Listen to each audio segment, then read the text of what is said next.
Yellow fans அனைவருக்குமே அதாவது ருத்துவோட captaincy அதாவது கவுண்டமணி சொல்வார் இல்லையா, ஒரே குழப்பமாக இருக்குல்ல. அந்த மாதிரிதாங்க இருக்கும். என்ன பண்ணுறாப்புல ஏது பண்ணுறாப்புல ஒன்றுமே புரியலை.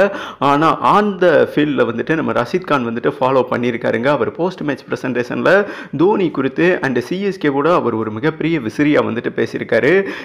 சென்னை அதாவது இனிமேல் பிளே ஆஃபில் குவாலிஃபைட் ஆகணும் அண்டு கப் அடிக்கணும்னா அதற்கு வந்துட்டு தோனி கேப்டன்சியை எடுத்தால் மட்டுமே முடியும். இதே பாயிண்ட்டை ஏறத்தால் வந்துட்டு நம்ம master blaster cricket god Sachin Tendulkar mention பண்ணியிருக்காருங்க. இவங்க ரெண்டு பேரும் என்ன மென்ஷன் பண்ணியிருக்காங்கன்னா, தோனி கேப்டன்சியில் மனித மூளையை நம்பக்கூடியவர், ஆனால் ருத்ராஜ் வந்துட்டு கம்ப்யூட்டர் மூளையை நம்பிக்கிட்டு இருக்காரு. இதை தாங்க நமக்கே புரியாத புதிராக இருந்தது. இது நேற்று ஆன் த ஃபீல்டில் ருத்ராஜ் கெய்க்வாடோட கேப்டன்சியை ஃபாலோ பண்ண நம்ம ரஷீத் கான் வெளிப்படையாக பேசியிருக்காரு. வேற ஒன்றும் இல்லை, அதாவது இந்த டக் அவுட்டில் பார்த்தீங்கன்னா இந்த 4 கம்ப்யூட்டரை வச்சு பிசியை வச்சு பான் படத்தை பார்த்துக்கிட்டு இருக்கிற மாதிரி பார்த்துக்கிட்டு இருப்பாங்க பார்த்தீங்களா, வெரி குண்டு. அவங்க எதுக்கு இருக்காங்கன்னா, அதாவது இந்த பேட்ஸ்மேனுக்கு என்ன வரும், 7 ஓவருக்கு மேலே இங்கே ஸ்பின்னருக்கு ஒர்க் அவுட் ஆகுமா, சீமர்ஸ்க்கு ஒர்க் அவுட் ஆகுமா, அதாவது அந்த கம்ப்யூட்டர் என்ன சொல்லும்னா, ரஹானே பவர் பிளேவுக்கு அப்புறம் அவரை பேட்டிங் ஆர்டரில் யூஸ் பண்ணால் அது தேராது, செல்லாக்காசு பவர் பிளேலேயே யூஸ் பண்ணிடுங்க, இது கம்ப்யூட்டர் மூளை. ஆனால் தோனி வந்துட்டு மனித மூளையை நம்புவார். அந்த ஆடுகளத்துக்கு ஏற்றவாறு சூழலுக்கு ஏற்றவாறு அட்ஜஸ்ட் பண்ணக்கூடியவர். அதே மாதிரி நேற்று ஒரு மிகப்பெரிய தவறு பண்ண ருத்ராஜ் கெய்க்வாட் கேப்டன்சியில் இவருக்கு மொயின் அலிக்கு ஓவரே கொடுக்கல. Sai Sudharsan left hand batsman, ஓகேவா, லெஃப்ட் ஹேண்ட் பேட்ஸ்மேனுக்கு குழந்தை கூட சொல்லிடும் ஆஃப் ஸ்பின்னர் தாண்டா செம்மையாக ஒர்க் அவுட் ஆகும்னு. இது கூட தெரியலையா ருத்ராஜ் கெய்க்வாட்டுக்கு? சிஎஸ்கே விமர்சனம் எழுப்புறாங்க இல்லையா, அந்த விமர்சனத்துக்கு என்ன காரணம்னா அந்த கம்ப்யூட்டர் மூளை தான் காரணம். கம்ப்யூட்டர் மூளையே அந்த கிளிப்புள்ள மாதிரி இருக்காருங்க ருத்ராஜ் கெய்க்வாட், அதுதான் காரணம். கம்ப்யூட்டர் என்ன சொல்லுதோ அதை செஞ்சுக்கிட்டு இருக்காரு. பவர் பிளே ஒரு 8 ஓவருக்கு அப்புறம் ஸ்பின்னருக்கு அகமதாபாத் வென்யூவில் எடுப்படாது. அப்போ வந்துட்டு நீங்கள் சீமர்ஸ்க்கு தான் போடணும்னு சொல்லிட்டு நியூசிலாண்ட்லேயே மிட்ஸில் பவுலர் அமைக்க மாட்டாங்க, பவுலர் அவருக்கு பந்தே வீச கொடுக்க மாட்டானுங்க. பட் அவருக்கு 4 ஓவரை கம்ப்ளீட் பண்ணுறாரு. நம்பர் 1 ஸ்பின்னருக்கு வந்துட்டு ஓவரே கொடுக்கல மொயின் அலிக்கு. இதுதாங்க கொடுமை. இதெல்லாம் வந்துட்டு கம்ப்யூட்டர் சொல்லி கொடுக்கும், இந்தந்த ஸ்ட்ராட்டஜியை ஃபாலோ பண்ணுங்க, இந்தந்த ஸ்ட்ராட்டஜி படி போங்க அப்படின்னு. இதை கால்குலேட் பண்ணி தான் ருத்ராஜ் கெய்க்வாட் வந்துட்டு கேப்டன்ஷிப் பண்ணுறாரே தவிர அவரோட மூளையை வந்துட்டு சிந்திச்சு செதுக்கி செயல்படலை தோனி மாதிரி. இதுதான் கம்ப்ளீட் ஏறாரு.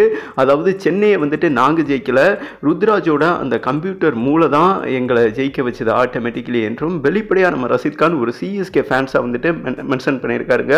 தோனி மேலே அவ்வளோ ரெஸ்பெக்ட் வச்சிருக்கிறவர், ஓகேவா. அதாவது தோனியை பார்த்து தான் அவர் கேப்டன்சி கிரிக்கெட் விளையாடுறதை பார்த்து தான் டிவியில் இவருக்கு கிரிக்கெட் ஆர்வம் வந்து ஒரு கிரிக்கெட் பிளேயராக உருவானார். அது குறித்து தான் மென்ஷன் பண்ணியிருக்காரு. நான் தோனி ரசிகன் தான். தோனி வந்துட்டு மனித மூளையை நம்பக்கூடியவர். அதாவது எந்திரன் படத்திலேயே ஒரு சின்ன எக்ஸாம்பிளுங்க, கடைசியில் சொல்லுவார் பாருங்க ரஜினிகாந்த், ரோபோட்டாக இருக்கிறது தான் பெட்ரு, மனித மூளை வந்தால் மிகப்பெரிய ஆபத்துன்னு. அதே மாதிரிதாங்க ருத்ராஜ் வந்துட்டு கம்ப்யூட்டர் மூளையை நம்பி வெம்பி போகிறாரு. பட் தோனி வந்துட்டு மனித மூளையை நம்புறதுனால தான் அதாவது 5 முறை சாம்பியன் வின் பண்ணியிருக்காங்க அண்ட் வெற்றி கேப்டனாக இருக்கிறார்கள் என்றும் நம்ம ரஷீத் கான் ஏறத்தாழ இதே பாயிண்ட் தான் சச்சின் டெண்டுல்கரும் மென்ஷன் பண்ணியிருக்காங்க. இப்போ அனைவருமே வந்துட்டு அந்த பிசியில் என்னென்ன ஸ்ட்ராட்டஜி என்னென்ன பிளான் அதுபடி தான் பயணிக்கிறாங்களே தவிர கொஞ்சம் கூட இப்போ இருக்கிற கேப்டன்கள் மனித மூளையை நம்ப மாட்டாங்க. அதை நம்பினால் மட்டுமே தோனி மாதிரி மிகச்சிறந்த கேப்டனாக உருவாக முடியும் அண்ட் ஆளச்சிறந்த மிகப்பெரிய கப்பை வின் பண்ண முடியும் என்று ரெண்டு பேருமே நமக்கு தெரியாத புரியாத பல நாள் குழப்படியாக இருந்ததுங்க. நேற்று என்னோட ரிவ்யூவில் கூட பார்த்துருப்பீங்க, தலை குழம்பி போயிட்டேன். அதாவது ருத்ராஜ் கெய்க்வாட் ஏன்டா இந்த மாதிரி கேப்டன்ஷிப் பண்ணுறாரு, எதுக்குடா ஒன் வராரு, எதுக்குடா அந்த வீணா போனவனுக்கு ஓப்பனிங் ஆப்ஷன் கொடுக்குறாரு, எதுக்குடா மொயின் அலிக்கு ஓவர் கொடுக்கல, எதுக்குடா மிட்சலுக்கு எதுக்குடா போடுறேன் பார்த்தீங்களா, அந்த அளவுக்கு குழப்படி பண்ணாங்க இல்லையா. இதுக்கெல்லாம் ஒரு மிகப்பெரிய முற்றுப்புள்ளி வச்சிருக்காங்க. கம்ப்யூட்டர் மூலையை வந்துட்டு அப்படியே நம்புறாராமாங்க ருத்ராஜ் கெய்க்வாட். அதுதான் தோல்விக்கு மிகப்பெரிய காரணம். இதிலிருந்து சிஎஸ்கே ரெக்கவர் ஆகணும்னா மனித மூளையை நம்பக்கூடிய எம்எஸ் தோனி கேப்டன்சியை கையில் எடுத்தால் மட்டுமே சிஎஸ்கேவால் கப் அடிக்க முடியும். ஏன்னா அடுத்த மேட்ச் வந்துட்டு நமக்கு மிகப்பெரிய ஈஸியான மேட்ச் தான். ஏன்னா சென்னை வென்யூவில் நடக்குதுங்க. சிஎஸ்கே ஆடுறாங்க, வின் பண்ணிடுவாங்கன்னு வைங்களேன். அண்ட் குவாலிஃபயர் 2வும் ஃபைனலும் சென்னை மண்ணில் தான் நடக்குது. இதுக்கு மேலே ஒரு வாய்ப்பு எவனும் கொடுக்க மாட்டான் அள்ளி வீசி. பட் அதை அலேக்கா அல்வா மாதிரி சாப்பிடணுங்க, திருநெல்வேலி அல்வா மாதிரி. அதை சாப்பிடுவாங்களா இவங்க சொன்ன அதாவது சீனியர் பிளேயர்கள் அட்வைஸை எடுத்துக்கொண்டு ருத்ராஜ் கெய்க்வாட் வந்துட்டு கேப்டன்சியை கூட ரிசைன் பண்ண வேணாம். ஏன்னா ஆன் த கிரவுண்டில் வந்துட்டு தோனி சில டிசிஷன் கொடுப்பாருன்னு வைங்களேன். ஆனால் தோனி இது குறித்து பேசியிருக்காருங்க, ஒரு முக்கியமான முடிவு எடுத்திருக்காரு தோனி. அதற்குண்டான வீடியோ போட்டிருக்கேன், பார்க்கலன்னா பாருங்க, ஓகேவா. தோத்தோன்னு டிப்ரெஷன் ஆயிடாதீங்க, ஓகேவா. தோல்வியில் தான் ஒரு மிகப்பெரிய பாடத்தை கற்றுக்கொள்ள முடியும்.